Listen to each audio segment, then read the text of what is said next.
It happened at the exact moment the candles flickered out. The applause faded, the room held its breath, and I stood there, glass in hand, smile carved in place, while my wife's mother introduced me to her boss as my daughter's unemployed husband, the one who couldn't keep a job or a marriage. Laughter rippled like knives through the crowd.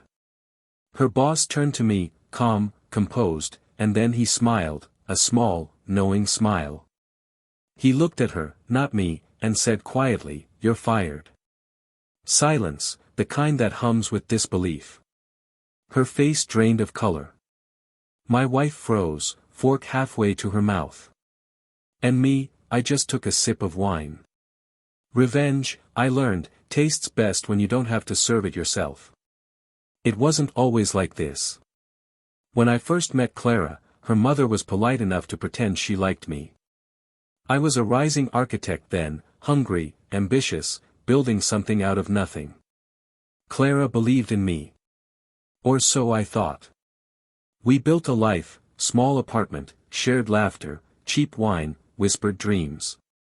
Then success became expectation. Clara's mother made sure of that. She measured my worth in promotions and paychecks. And when my firm went under, she declared it proof I was never good enough for her daughter. I remember the way Clara stopped defending me. How, "We'll get through this," turned into, "You need to figure yourself out." It wasn't just the words. It was the way she started dressing up for client dinners again. The way her phone stayed face down. The way she'd flinch when I walked in mid-call. The signs were small at first, changed passwords, cold kisses, excuses that didn't need to make sense. But I didn't confront her. I've learned that people reveal themselves best when you stop asking questions. The truth came one night through a misdirected email, a forwarded thread between Clara and her mother. Subject line, "Next steps." They weren't subtle.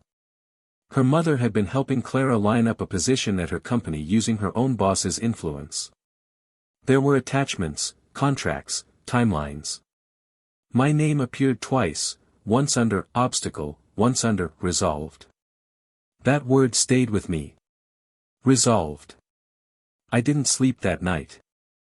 I didn't shout or break anything. I just sat in the dark, staring at the glow of that single word. That's when I decided I wouldn't react. I'd respond. First came patience. I let them believe they'd already won. Clara moved further away emotionally.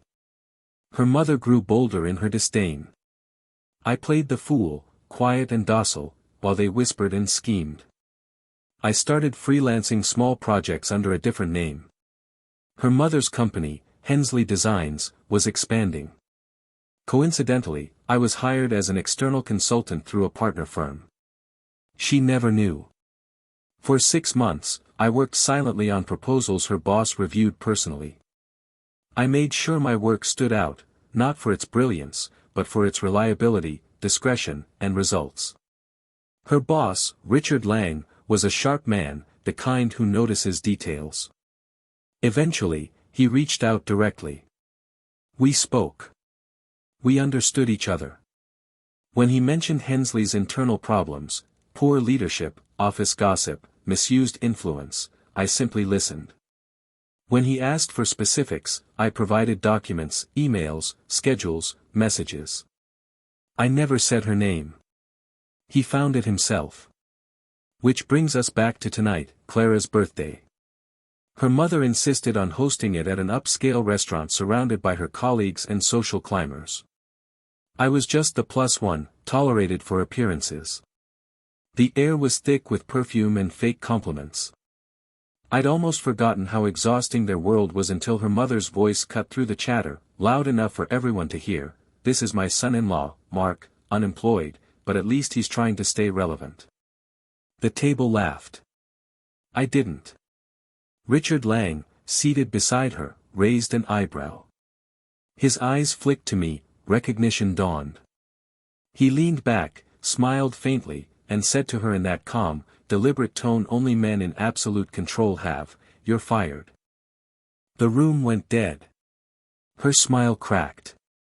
Clara choked on her wine, and I simply set my glass down and nodded slightly at Lang, the smallest acknowledgement between two men who'd both seen the truth long before tonight. Afterward, I walked out before anyone could say a word. I didn't need to watch her mother beg or see Clara's expression turn from shock to realization. They'd built their house of deceit on my silence, and tonight it collapsed without me raising a hand. Outside, the night was cool. Streetlights blurred against the wet pavement.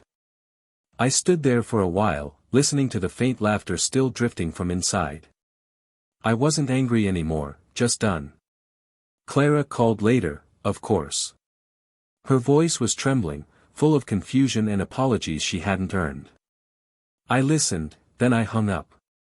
Some people mistake silence for weakness. They think if you don't fight back, you've lost. But silence can be a weapon. It makes your enemies speak first, expose themselves, dig their own graves.